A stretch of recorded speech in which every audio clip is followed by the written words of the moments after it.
Salut tout le monde, on se retrouve aujourd'hui pour un update lecture. Je vais donc vous parler de mes deux dernières lectures. Alors on va commencer avec un classique que je veux lire depuis très longtemps. Mais voilà, j'avais jamais osé me lancer et Emily me l'a offert l'année dernière si je me trompe pas. Donc c'est Le portrait de Dorian Gray de Oscar Wilde aux éditions GF. Ce bouquin, en fait je veux vraiment le lire depuis que j'ai vu la série Penny Dreadful, où il y a justement le personnage de Dorian Gray dedans qui est interprété par Reeve Carnage si je me trompe pas.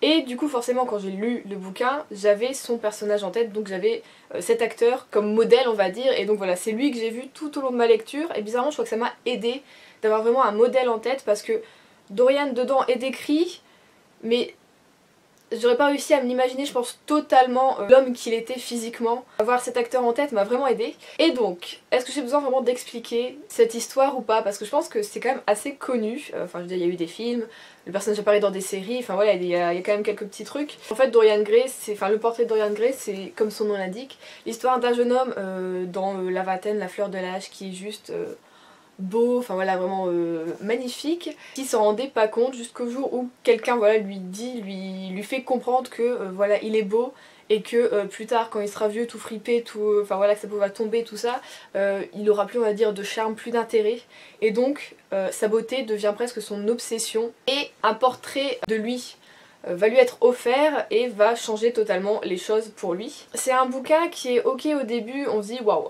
moi quand j'ai commencé à lire je me dis ça m'a l'air un peu, pas superficiel, mais ça va être beaucoup la beauté, naninana.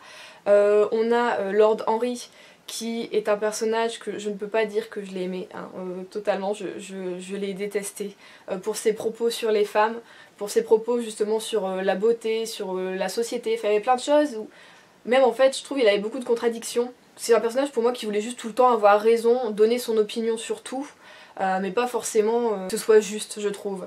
Après, l'écriture d'Oscar Wilde est, enfin, là forcément c'est traduit, mais le traducteur en tout cas a donné quelque chose, j'ai trouvé ça beau. Alors il y a des mots forcément qui nous ne sont plus utilisés à notre époque, hein, donc qui est dû soit aller chercher ou alors j'essaie de réfléchir, ah ça doit être ça, voilà. Donc bon, la lecture est pas hyper fluide forcément parce qu'il y a des mots on bute dessus.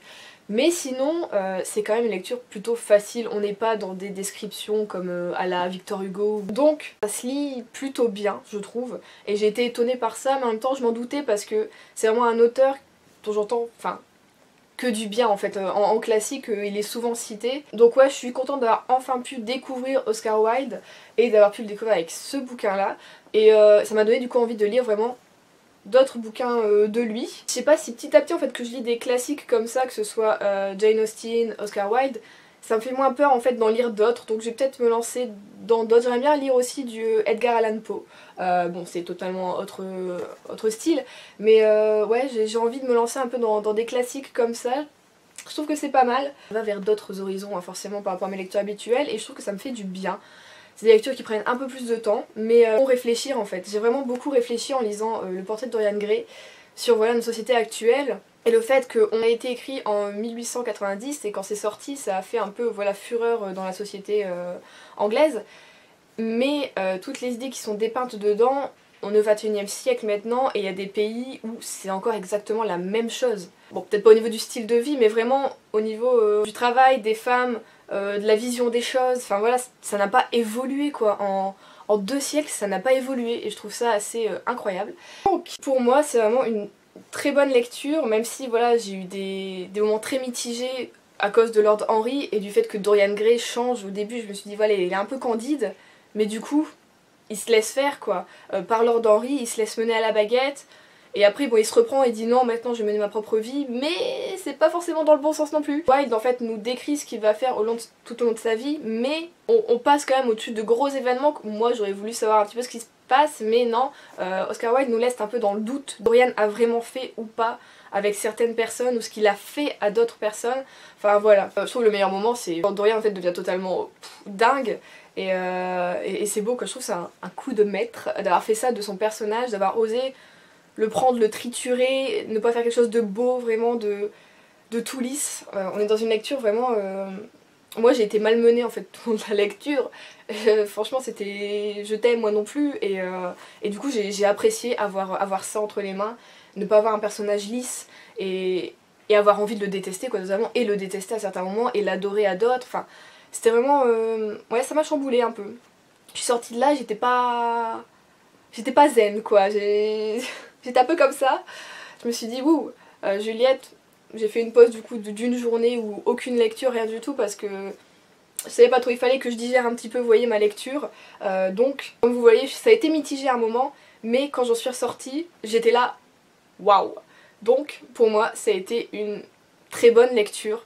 Je peux pas dire que j'ai passé un bon moment, je trouve que ce bouquin n'est pas fait pour ça, hein. C'est vraiment une lecture qui fait réfléchir et ouais, j'ai aimé la lire, j'ai aimé le découvrir et je pense que je l'ai fait au bon moment. Donc si vous n'avez pas encore lu Le Portrait de Dorian Gray, peut-être si vous avez peur de vous lancer dans le classique, bah, franchement je trouve n'hésitez pas parce que Oscar Wilde est quand même à la portée de pas mal de monde franchement.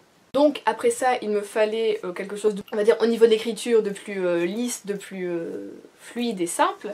Alors j'ai choisi Suite de Amy Laybourne aux éditions Hachette Roman. Alors je savais de quoi ça allait parler parce que je l'ai vendu en fait avant de le lire il y a sa sortie, donc en 2016 si je ne me trompe pas, il n'y a pas la date. Je connaissais le thème, je savais ce qu'elle allait un peu se passer. Ce qui est bien en fait c'est que sur la 4e de couverture il n'y a aucun spoil.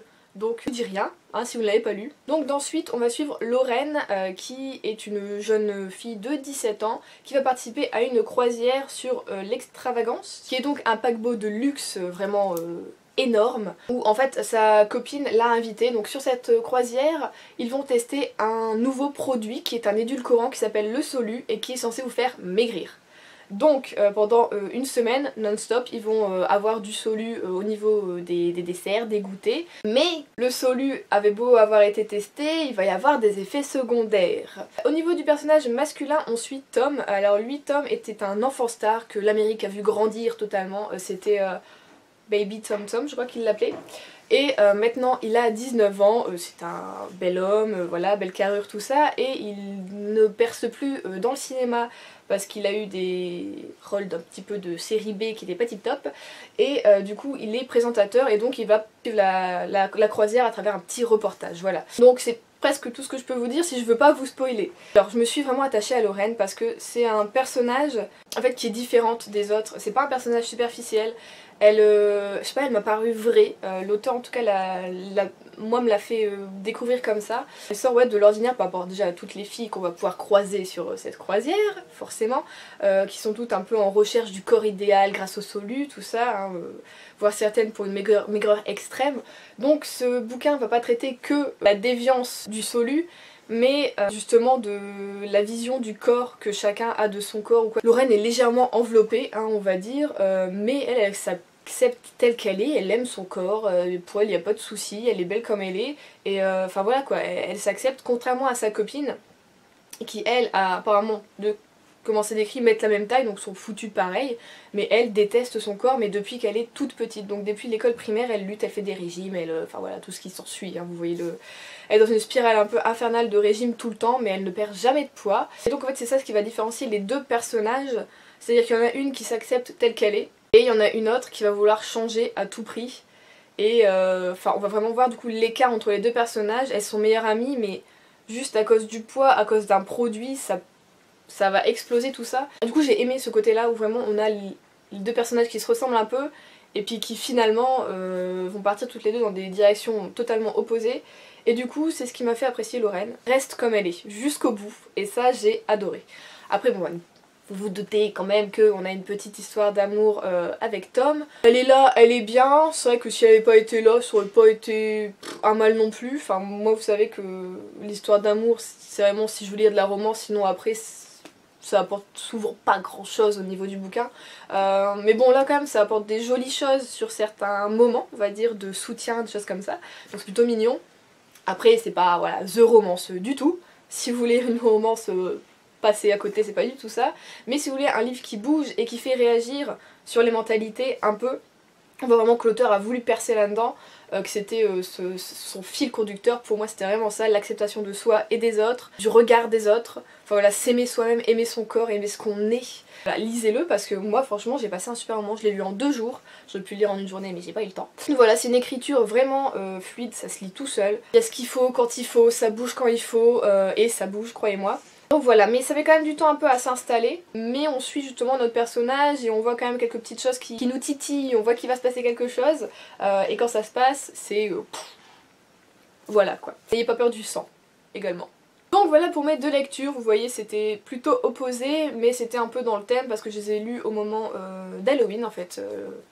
Entre Halloween et maintenant. Dites-moi ce que vous avez lu cette semaine, si vous avez eu peut-être des coups de cœur, des choses comme ça, ou si vous avez peut-être des classiques à me conseiller, qui soient pas trop compliqués à lire, pas trop longs dans les descriptions, tout ça. N'hésitez surtout pas parce que j'ai envie de m'y mettre, voilà. Je vais pas lire non plus que des classiques, hein, il n'y aura pas que ça sur la chaîne. Si j'en lis 2 par an, je serai ravie. Voilà, là j'ai fait mon quota, j'ai lu mes 2 par an. On est bien, on est content. Donc à voir sur quoi je vais me lancer dans le prochain classique. Donc n'hésitez pas à me donner surtout des conseils. Donc, en attendant, je vous souhaite de très bonnes lectures et je vous dis à la semaine prochaine. Bisous!